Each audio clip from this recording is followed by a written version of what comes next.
அதே போல இந்த ஆட்சி இப்படியே ஒரு 5 ஆண்டுகள் தொடர்ந்தால் 50 ஆண்டுகளில் இன்னும் 50 ஆண்டுகளில் திமுக துடைத்தெறியப்படும்.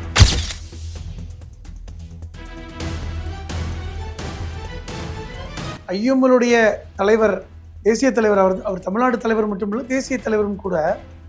அவர் திரு ஸ்டாலின் அவர்களை தன்னுடைய மகனை போன்று பார்த்து கொண்டவர்.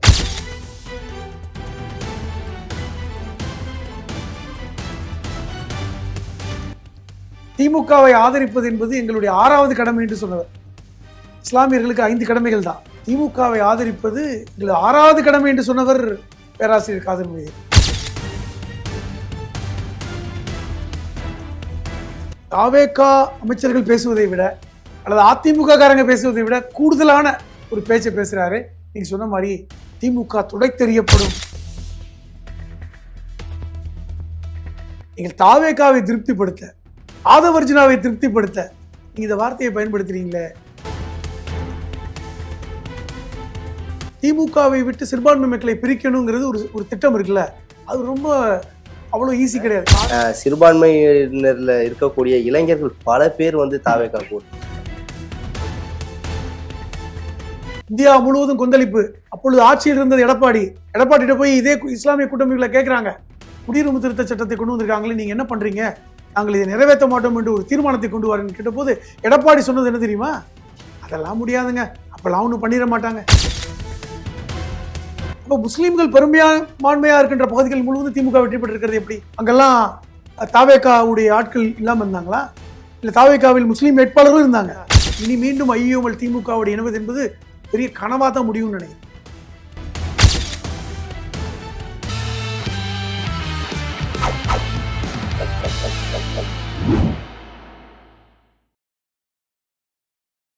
ஜெம் தொலைக்காட்சி நேயர்களுக்கு வணக்கம். இன்றைய சிறப்பு நேர்காணலில் நம்மோடு அரசியல் விமர்சகர் திரு புதுமடம் ஹலீம் அவர்கள் இணைந்துள்ளார். அவரிடம் இன்றைய அரசியல் சூழல் குறித்து விரிவாக பாதிப்போம். சார் வணக்கம். வணக்கம். எப்படி இருக்கீங்க? நலமா இருக்கேன் சார். திமுக கூட்டணியில டிராவல் பண்ணி வெற்றி பெற்ற ஒரு இயக்கம் ஐயுஎம்எல்ஐ சார்ந்த ஷாஜகான் தற்போதைய அமைச்சராக இருக்கக்கூடியவர் ஒரு மேடையில் பேசுகிறார். அதாவது விஜய் அவர்கள் தலைமையிலான இந்த ஆட்சி ரொம்ப அமோகமாக நடக்குது, ரொம்ப சிறப்பாக செயல்படுறார். அதே போல இந்த ஆட்சி இப்படியே ஒரு 5 ஆண்டுகள் தொடர்ந்தால் 50 ஆண்டுகளில் இன்னும் 50 ஆண்டுகளில் திமுக துடைத்தெறியப்படும் அப்படின்னு சொல்றார். இதை பத்தி என்ன நினைக்கிறீங்க மிஸ்டர்? இது ஒரு மோசமான விமர்சனம் தான். காரணம், திமுக கூட்டணியில் இருந்த கூட்டணி கட்சிகள் நாங்கள் கொள்கை கூட்டணி என்று மாறுதட்டிய கூட்டணிகள், இடதுசாரிகளாக இருக்கட்டும், விடுதலை சிறுத்தைகள், நீ சொல்ற மாதிரி ஐயுஎம்எல், இந்தியன் யூனியன் முஸ்லீம் லீக், இந்த கட்சிகள் எல்லாமே நாங்கள் 2017 திமுகவோடு ஒரு கூட்டணி கட்சியாக மட்டுமல்லாமல் கொள்கை கூட்டணியாக இருக்கும்னு சொன்னவர்கள். இப்போ இந்த காலகட்டத்தில் நம்ம தெரியும், எந்த கட்சிக்கும் ஒரு முழுமையான மெஜாரிட்டி இல்லாதனால இவர்கள் போக வேண்டிய சூழ்நிலை இருந்தது. அதை நம்ம மறுக்கலை. சொல்லப்போனால் காங்கிரஸ் மாதிரி துரோகம் செய்யாமல் இந்த இடதுசாரிகளும் விடுதலை சிறுத்தைகள் கட்சியும் ஐயுஎம்எலும் திரு ஸ்டாலின் அவர்களை சந்தித்து நாங்கள் போகிறோம் அப்படின்னு சொல்லிட்டு தான் வந்தாங்க. அதுவரை இன்னும் யாரும் தப்பு கிடையாது. ஆனால் சேர்ந்து அதிகாரத்தை சுவிக்க ஆரம்பித்த அந்த நிமிடத்திலிருந்து அவர்களுடைய பேச்சு தான் மாறிடுச்சு. வெளியேர்ந்து ஆதரவு என்கிற அந்த பேச்சு எப்பொழுது நாங்கள் அமைச்சரவையில் பங்கு என்று இடத்துக்கு நகர்ந்ததோ அவர்கள் முழுமையாக ஒரு சுயநல அரசியல்வாதிகளாக மாறிவிட்டார்கள். நான் சொல்லலை, ஒட்டுமொத்த தமிழகமுமே இதை உணர்றாங்க. ஒவ்வொருத்தரும் கட்சிக்கு ஏற்ற மாதிரி இருக்காங்க. இடதுசாரிகள் கொஞ்சம் வெளியேர்ந்து ஆதரிக்கிறாங்க, கொஞ்சம் நியாயமாக பேசுகிறாங்க. ஆனால் விடுதலை சிறுத்தைகள் கட்சியும் ஓரளவுக்கு ஐயோமல் இல்லாமல் தாவேகாவை ஆதரிக்கிறோம், நாங்கள் அமைச்சரவையில் பங்கு, அதிகாரத்தில் பங்கு அப்படின்னு சொன்னாலும் திமுகவை கொஞ்சம் பார்த்து பரிதவிச்சு ஆதரிக்கிறாங்க. ஆனால் ஐஎம்மோட நிலைமைதான் எனக்கு ஆச்சரியம் என்பது என்னன்னா, ஐஎம்எல்லுடைய தலைவர், தேசிய தலைவர், அவர் தமிழ்நாடு தலைவர் மட்டுமல்ல, தேசிய தலைவரும் கூட. அவர் திரு ஸ்டாலின் அவர்களை தன்னுடைய மகனை போன்று பார்த்து கொண்டவர். திமுகவை ஆதரிப்பது என்பது எங்களுடைய 6வது கடமை என்று சொன்னவர். இஸ்லாமியர்களுக்கு 5 கடமைகள் தான். இஸ்லாமியர்களுடைய அடிப்படை கடமைகள் என்பது 5 கடமை தான். தொழுகை, நான் இறைவனை ஏற்றுக்கொண்டேன் என்று சொல்வது, நோன்பு இருப்பது, ஜகாத் என்கிற தானம் கொடுப்பது, தர்மம் கொடுப்பது, வாய்ப்பு இருப்பவர்கள் ஹஜ்ஜுக்கு செல்வது, இதுதான் 5 கடமைகள். 5 கடமைகள் என்பது இஸ்லாமியர்களுடைய அடிப்படை கடமை. திமுகவை ஆதரிப்பது எங்கள் 6வது கடமை என்று சொன்னவர் பேராசிரியர் காதர் மொய்தீன். அதுவே ஒரு விமர்சனத்துக்குள்ளானது. இவ்வளவு தூரமா ஆதரிக்க முடியும், இவ்வளவு தூரமா நீங்க வந்து திமுகவோட அடிமையா இருப்பீங்க, இப்படிலாம் சமூகத்துல பேசுனதெல்லாம் நம்ம பார்த்தோம். அது அவருடைய ஆதரவு குரலுடைய அந்த உச்சம். அவருக்குத்தான் திமுக தகைசால் தமிழர் என்ற விருதை கொடுத்து பெருமைப்படுத்தினாங்க. அது ரொம்ப யாருக்கும் கொடுக்கல. நல்ல கண்ணையாவுக்கு கொடுத்தாங்க. நல்ல கண்ணையாவுக்கு அடுத்து மிகப்பெரிய அளவில் கொடுத்தது இவருக்கு தான். தகைசால் தமிழர் என்றாலே அது வந்து ஒரு உயர்ந்த பாரத ரத்னா, திமுகவின் பாரத ரத்னான்னு சொல்ற அளவுக்கு ஒரு உயர்ந்த அந்த பட்டம். அதை கொடுத்து அவரை வந்து பெருமைப்படுத்தினாங்க. இப்போ அப்படிப்பட்ட ஒரு அமைப்பு. இன்னொன்று சொல்ல போனா, யாருக்குமே வந்து மெஜாரிட்டி கிடைக்காத போது நீ தாவேக்கால இருந்து அருண்ராஜ் அவர்களும் முஸ்தபா அவர்களும் போய் இந்த முஸ்லீம் லீக் அலுவலகத்துக்கு போய் ஆதரவு கொடுங்கன்னு கேட்ட போது என்ன சொன்னார் பேட்டியில, நீங்க இதை வந்து திரு ஸ்டாலினமே போய் கேட்டிருக்கலாமே, அவர் சொன்னா நாங்க கொடுக்க போறோம் அப்படின்னு சொன்னவர் தான் பேராசிரியர் காதர் மொய்தீன். இன்னொன்று சொன்னார், முக்கியமானது, வரலாற்றில் பொன்னெழுத்துக்களால் பொறிக்கப்பட்ட வாக்கியம், நாங்கள் நேற்றும் திமுகவோடு இருந்தோம், இன்னைக்கும் திமுகவோட இருக்கிறோம், நாளையும் இருப்போம். அப்படி சொன்னவர் தான் காதர் மொய்தீன். வேற எந்த கூட்டணி கட்சி தலைவர்கள் அப்படி பேசவே இல்லை. மற்றவர்கள் திமுக சின்னத்தில் போட்டியிட்டவர்கள் இந்த கருத்து வேறாக தான் இருக்கும். ஏன்னா அவங்க இப்போ வந்து மாமகவோ மஜகவோ திமுக சின்னத்தில் போட்டியிட்டார்கள், எஸ்டிபிஐல திமுக சின்னத்தில் போட்டியிட்டார்கள், அவர்கள் வெற்றி பெறல. இப்போ இது கருத்து வேறு. ஆனால் ஒரு கட்சி நீண்ட நாட்களாக நாங்கள் திமுகவோடு பயணிக்கிறோம், இங்கே தான் இருப்போம், திமுகவுக்கும் ஐயூமலுக்கும் உறவு என்பது பிரிக்க முடியாத உறவு அப்படின்னு சொன்னார். அது பெரிய அளவில் அந்த வாசகம் பேசப்பட்டது. இன்னைக்கு இவ்வளவு விசுவாசமா இருக்காரு, இவ்வளவு நட்பு இருக்காங்க, கட்சினா கட்சி இப்படி இருக்கணும், கூட்டணினா இப்படி இருக்கணும் சொல்றதை விட இவ்வளவு அடிமையா இருக்காங்க திமுக. இல்ல, விசுவாசமா இருக்காங்க. அப்படி எடுத்துக்கங்க, அடிமையோட விசுவாசம். இவ்வளவு விசுவாசம் எல்லாம் பார்க்க முடியாது. ஆனால் அப்படி சொன்னவர்கள் தான் தாவேகாவோட வந்து அமைச்சரவை ஒரு அமைச்சர் கிடைச்ச உடனே இன்னைக்கு அந்த அமைச்சர் ஷாஜகான் தாவேகா அமைச்சர்கள் பேசுவதை விட அல்லது அதிமுக காரங்க பேசுவதை விட கூடுதலான ஒரு பேச்சை பேசுறாரு. நீங்க சொன்ன மாதிரி திமுக துடை தெரியப்படும். இது நீங்க எப்படி கடந்து போவீங்க? இது எளிதாக கடந்து போற விஷயம் இல்லை. ஒரு விஷயத்தை புரிஞ்சுக்கிங்க. அகில இந்திய முஸ்லீம் லீக், அதுக்கப்புறம் இந்தியா சுதந்திரம் அடைந்த காலத்தில் பிரிந்த போது இந்தியன் யூனியன் முஸ்லீம் லீக்காக வந்துச்சுல, அது ஜின்னா முஸ்லீம் லீக்காக பாகிஸ்தானுக்கு போயிடுச்சு. இந்திய யூனியன் முஸ்லீம் லீக்காக கன்னியம்பு காகிதமில்ல தலைமையில முஸ்லீம் லீக் வந்தது. அப்படிப்பட்ட காலகட்டத்தில் இருந்து கூட திமுகவை ஆதரித்தவர் காகிதமில்லத்தவர்கள். கண்ணியம் என்றால் அவர் தான் கண்ணியம். அவருடைய கண்ணியம் தான் இன்னைக்கு வரைக்கும் நம்ம பேசுறோம். அதுக்கு உதாரணம் இருக்கு. காகிதமில்லத்தவர்கள் மரணம் அடைந்து நியூ காலேஜில் அவருடைய உடல் வைக்கப்பட்டிருக்கிறது. பெரியார் அவர்கள் இவரை பார்க்கறதுக்கு வர்றாங்க. மூத்திர செடி தூக்கிட்டு வர, வயதான காலம், காகிதமில்லை திறந்து போயிட்டான்னு சொல்றாங்க. நியூ காலேஜில் வந்து இறங்குற, காரில் இறங்கி உடலை பார்த்து அழுது விட்டு சொல்கிறார், இன்றோடு அரசியலில் கண்ணியம் அழிந்து விட்டது, மறைந்து விட்டது. இப்போ அந்த அளவுக்கு ஒரு கண்ணியமான ஒருத்தர் தான் காகிதமில்லத்தவர். அவர் தலைவராக இருந்த கட்சி அந்த கண்ணியத்தை எடுத்து பேராசிரியர் காதர் மொய்தீன் கொண்டு போயிட்டு இருக்காருலாம் சொல்லியிருக்காங்க. இப்போ திமுகவோடு அவர்கள் பயணப்பட்ட காலத்தில் அந்த அளவிற்கு முக்கியத்துவம் ஐயூமல் கொடுத்தாங்க. பிற இஸ்லாமியர்கள் கட்சிகளுக்கு கூட திமுக இந்த அளவுக்கு முக்கியத்துவம் கொடுத்துருக்கான்னு தெரியல. ஐயூமல் கொடுத்தாங்க, அந்த அளவுக்கு ஒரு கண்ணியத்தை கொடுத்தாங்க.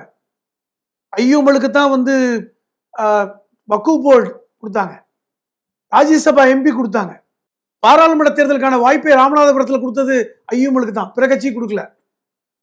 அந்த அளவுக்கு முக்கியத்துவம். கடந்த முறை 3 சீட்டு கொடுத்தாங்க, இந்த முறை 2 சீட்டு கொடுத்து பாபநாசம்ங்கிற முக்கியமான இடத்துல போட்டியிட வச்சார் ஷாஜகானை. வாணியம்பாடி கொடுத்தாங்க. இரண்டுமே முஸ்லீம்கள் பெரும்பான்மையாக இருக்கக்கூடிய பகுதி, எளிதாக வெற்றி பெறக்கூடிய பகுதி. இன்னும் சொல்ல போனா முஸ்லீம் லீக்குக்கு பெரிய தொண்டர் படை கிடையாது. திமுகவுடைய தொண்டர்கள் வேலை பார்த்து வெற்றி பெற வச்சாங்க.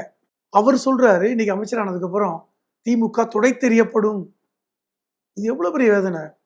நீங்க ஆதரவு கொடுக்குறீங்க, ஒரு வாய்ப்பு கிடைச்சது, அமைச்சரவையில் பங்கெடுத்தீங்க, சரிதான், யாரும் எதுவும் சொல்லலை. ஆனால் நீங்கள் தாவேகாவை திருப்திப்படுத்த, ஆதவர்ஜுனாவை திருப்திப்படுத்த நீங்க இந்த வார்த்தையை பயன்படுத்துறீங்களே என்றால் இது எவ்வளவு பெரிய ஒரு வேதனையை கொடுத்துருக்கும் திமுக தொண்டர்களுக்கு. அதை புரிஞ்சுக்குங்க. ஏனென்றால் அவர்கள் தான் உழைச்சாங்க களத்துல, உங்களுக்கு தொண்டர்களே கிடையாது. எப்படி இன்னொரு கோணத்துல பாக்குறேன், அமைச்சர் ஷாஜகான் ஒரு விஷயத்த சொல்றாரு. திமுகவும் அதிமுகவும் கூட்டு வச்சு ஆட்சி அமைக்கலான்னு வந்தாங்க அப்படிங்கிற மாதிரி பேசினாரு. நான் என்ன சொல்ல வரேன்னா, இந்த தேர்தல் முடிஞ்சதுக்கு அப்புறம் ஒவ்வொரு தலைவர்களா, கூட்டணி தலைவர்கள்லாம் ஸ்டாலின் அவர்களை பார்க்கறதுக்கு அறிவாலயம் வந்தாங்களா? அப்பொழுது ஐஎம்எல்லுடைய தலைவர் காதர்முதீன் அவர்களும் ஐஎம்எல்லுடைய பொதுச் செயலாளர்கள் உட்பட எல்லாரும் வந்தாங்க. வந்துட்டு கொடுத்த பேட்டி இன்னைக்கு வரைக்கும் இருக்கு. பத்திரிகையாளர் கேட்கிறாங்க, திரு பேராசிரியர் அவர்களே, திமுகவும் அதிமுகவும் சேர்ந்து ஆட்சி அமைக்கணும்னு சொல்றாங்களே, உங்க கருத்து என்ன? அதுக்கு என்ன சொன்னார் அவரு? இது இயல்பான விஷயம் தானே, அப்படி எல்லாம் பேசுறது இதுதானே, அப்படி ஒரு திமுக முடிவெடுத்தால் எங்களுக்கு ஒன்றும் பிரச்சனை இல்லைன்னு சொன்னவர் பேராசிரியர். இன்னைக்கு பேட்டி இருக்கு. அப்ப தெரியலையா உங்களுக்கு திமுக தொடை தெரியப்பட வேண்டும் என்று ஷாஜகானுக்கு அப்ப தெரியாதா?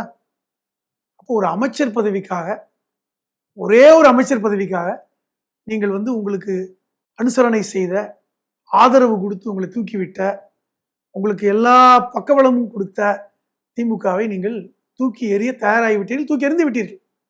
அவ்வளவுதான். இது ஒரு நன்றி கெட்டத்தனம். இதை நான் சொல்லல, இஸ்லாமிய சமூகம் சொல்லுது. ஐயோம்பலும் திமுகவும் மீண்டும் சேர்ந்து விடக்கூடாது என்று ஒரு சக்தி செயல்படுறாங்களான்னு பாக்குறேன். இன்னைக்கு ஐயோம்பல்லே பிளவு இருக்கு. ஆமாம், இவருக்கு அமைச்சர் பதவி கொடுத்தோன்னே இவர் வாணியம்பாடி சட்டமன்ற உறுப்பினர் அந்த ஃபங்க்ஷனுக்கே வரல. அது மட்டும் இல்லைங்க, இந்த ஷாஜகான் அவங்க ஐயோமல்ல பெரிய தலைவர்லாம் கிடையாது. அவர் ஒரு மாநில செயலாளர் தான். அதுக்கு மேல இருக்கவங்க நிறைய பேர் இருக்காங்க. இவருக்கு அந்த வாய்ப்பு கிடைச்சது பை ஆக்சிடென்ட். அவருக்கு வாய்ப்பு கிடைச்சது, கொடுத்துட்டாங்க. ஆனால் அவரை அமைச்சராக்க வேண்டும் என்று விரும்பிய சக்திகள் அங்க இருக்கு. அங்கேயே பிளவு இருக்கிறது. திமுக நம்ம ஆதரிச்சிருக்கணும். ஏன்னா பலமுறை பேராசிரியர் காதர்முதீன் சொன்னாரு, என்னன்னா நாங்கள் தாவேகாவை ஆதரித்தாலும் நாங்கள் திமுக கூட்டணியில தான் இருக்கிறோம்னு. இன்னைக்கு அது உடஞ்சு போச்சு. அப்ப பேராசிரியர் காதர்முதீனுக்கு மாற்றாக அங்க ஒரு சக்தி இருக்கு. அவர் ஒரு பக்கம் பேசுறாருன்னா அவரை பேச வைக்கிறாங்க திருப்பி. இப்போ இது என்னன்னா, திமுகவை விட்டு சிறுபான்மை மக்களை பிரிக்கணுங்கிறது ஒரு திட்டம் இருக்குல்ல, அது ரொம்ப அவ்வளவு ஈஸி கிடையாது. காரணம் தெரிஞ்சுக்கங்க, தமிழ்நாட்டில் இருக்கின்ற சிறுபான்மை மக்கள் ஐயோமல் சொல்லி ஓட்டு போடல, மற்ற கட்சிகள் சொல்லிலாம் ஓட்டு போடல. ஆதரவு இருக்கலாம், அடிப்படையில் திமுகவுடைய ஆதரவு மனநிலை இஸ்லாமியர்களுக்கு இருக்கிறதுனாலதான் இந்த கட்சிகள்லாம் இன்னைக்கு திமுக இருந்தாங்க. அதான் சார், நீங்க புரிஞ்சுக்கணும். அதாவது நீங்க சொல்றீங்க சிறுபான்மையினர் எல்லாருமே திமுக பக்கம்தான், திமுகவுக்கு தான் ஓட்டு போடுவாங்க அப்படின்னு சொல்லிட்டு. இப்ப இருக்க இந்த 2026ல சிறுபான்மையினர்ல இருக்கக்கூடிய இளைஞர்கள் பல பேர் தாவேகாவுக்கு ஓட்டு போடுறாங்க. இல்ல, இது வரலாற்றை புரியாதவங்க நீங்க பேசுறீங்க. நம்ம இந்தியாவோட நிலைமை ஒரு பத்திரிகையாளராக உங்களுக்கு தெரியும். உத்தரப்பிரதேசத்திலையும், பீகார்லையும், மத்திய பிரதேசத்திலையும், டெல்லியிலையும் இஸ்லாமிய சமூகம் எவ்வளவு கஷ்டப்படுறாங்கன்னு உங்களுக்கு தெரியும் தானே. ஒரு இறைச்சி கொண்டு போனா அது மாட்டிறைச்சியான்னு சொல்லிட்டு அடிக்கிறத பாக்குறோம். நீங்க தனியா ஒரு தாடி தொப்பி வச்சுட்டு போனா ஜெய் ஸ்ரீராம் சொல்லி அவரை லிஞ்சிங் பண்ற விஷயத்த பாக்குறோம். லவ் ஜிகாத் பாக்குறோம். மதமாற்ற தடை சட்டம் அங்க இருக்கு. எத்தனை விஷயங்கள், எத்தனை அகலாக்கான்கள், எத்தனை பேர் கொல்லப்பட்டிருக்காங்க. ஆனா தமிழ்நாட்டில் அப்படி கிடையாது. தென்னகத்துல குறிப்பா தமிழ்நாட்டில் அப்படி இல்லை. இதற்கு காரணம் கடந்த காலங்களில் இருந்த திராவிட ஆட்சிகள் தான். இன்னும் சொல்ல போனா கடந்த 5 வருடம் இந்த திமுக ஆட்சியை நினைச்சு பாருங்க. நான் இன்னும் சொல்றேன், தமிழ்நாட்டில் இஸ்லாமியர்களுக்கு உள்ஒதுக்கீடை கொடுத்தது திமுக. இதை மறுக்க முடியுமா? 3% பிசில பிசிஎம் அப்படின்னு சொல்லிட்டு 3% கல்வியிலும் வேலை வாய்ப்பிலும் அரசு வேலையிலும் உங்களுக்கு இடஒதுக்கீடு எங்க இருக்கு? மகாராஷ்டிராலாம் எடுத்துட்டாங்க. கடந்த முறை கர்நாடகால பாஜக ஆட்சியில நீக்கினாங்க. திருப்பி காங்கிரஸ் வந்த அப்புறம் கொண்டு வந்தாங்க. இது யார் கொண்டு வந்தது? இஸ்லாமியர்களுக்கு தாவேகா என்ன செய்து விட்டாங்க? என்ன கேட்கிறேன், என்ன செஞ்சுட்டாங்க? அடுத்தடுத்த நிகழ்வு இருக்க போகுது. நீங்க இப்ப சொல்றீங்க, ஆனால் திமுக இஸ்லாமியர்களுக்கு செஞ்சது போல யாரும் செய்யல. ஹஜ் கமிட்டிக்கு ஒரு கட்டடம் கடந்த முறை அடிக்கல் நாட்டு விழா நடந்து இப்போ கட்டட வேலை நடந்துகிட்டு இருக்கு. பல்வேறு சலுகைகள் உங்களுக்கு தெரியுமா? சொல்றேன், இஸ்லாமியர்கள் தமிழ்நாட்டில் இருக்கின்ற ஏழை எளிய இஸ்லாமியர்கள் நல்லா படிச்சா வெளிநாட்டில் நீங்க போய் சர்வதேச பல்கலைக்கழகத்தில் படிப்பதற்கான மானியத்தை கடந்த முறை திரு ஸ்டாலின் அவர்கள் கொண்டு வந்தாங்க. 25 லட்சம் ரூபா உங்க படிப்புக்கு மானியம். மன்னிக்கணும், 35 லட்சம் ரூபா. வருடத்துக்கு 10 பேர் நீங்க பயன்படுத்தலாம். 3.5 கோடி ரூபா ஒதுக்கி வச்சிருக்காங்க உயர்கல்வி படிப்பதற்கு. அதே நேரத்தில் டெல்லியில அப்துல் கலாம் ஆசாத் அவர்கள் பெயரால் இருக்கின்ற உயர்கல்வி திட்டத்தை ஒன்றிய அரசு வித்ட்ரா பண்ணிட்டாங்க. அதற்கு பகரமாக நாங்கள் தமிழ்நாட்டில் இருக்கின்ற முஸ்லிம் மாணவர்கள், ஏழை எளிய மாணவர்கள் படிக்கணும் இலவசமா, அதுக்கு மானியம் கொடுக்குறோம், அவர்கள் 35 லட்ச ரூபா வருஷத்துக்கு கொடுக்குறோம்னு சொல்லிட்டு அந்த திட்டத்தை கொண்டு வந்தவர் முத்துவேல் கருணாநிதி ஸ்டாலின். யாரு செஞ்சது இஸ்லாமியர்களுக்கு? இந்திய குடியுரிமை திருத்த சட்டம் 2019 வந்துச்சுல, இந்தியா முழுவதும் கொந்தளிப்பு. அப்பொழுது ஆட்சியில் இருந்தது எடப்பாடிட்ட போய் இதே இஸ்லாமிய கூட்டமைப்புகளை கேட்கிறாங்க, குடியுரிமை திருத்த சட்டத்தை கொண்டு வந்திருக்காங்களே, நீங்க என்ன பண்றீங்க, நாங்கள் இதை நிறைவேற்ற மாட்டோம் என்று ஒரு தீர்மானத்தை கொண்டு வரேன்னு கேட்ட போது எடப்பாடி சொன்னது என்ன தெரியுமா?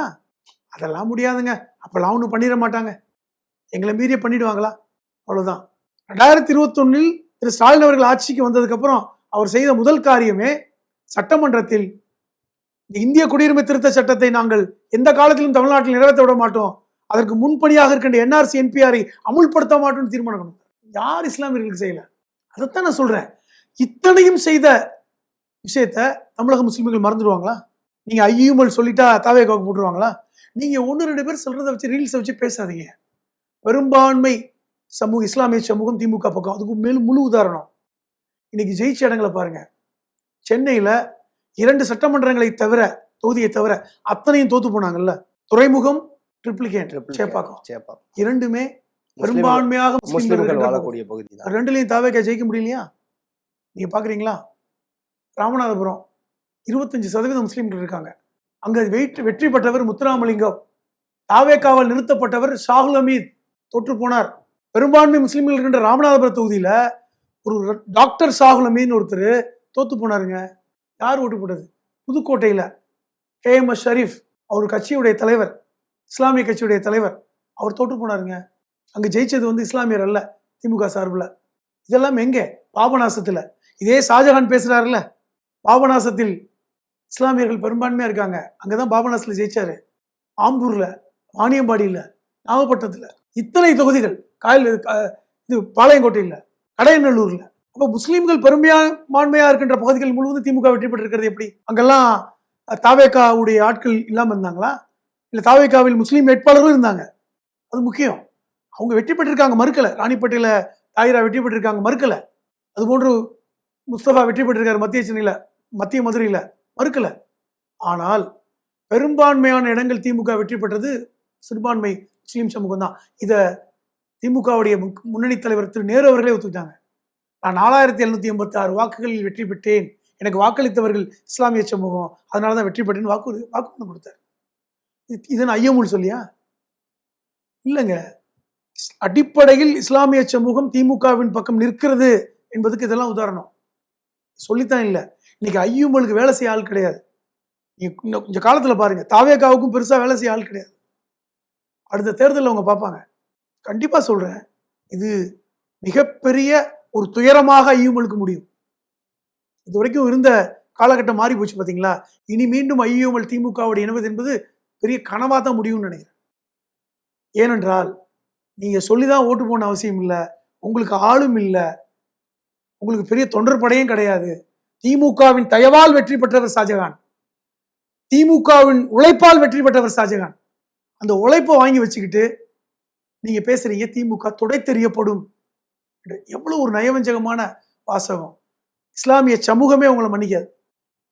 சிறப்பான தகவலுக்கு ரொம்ப நன்றி சார்.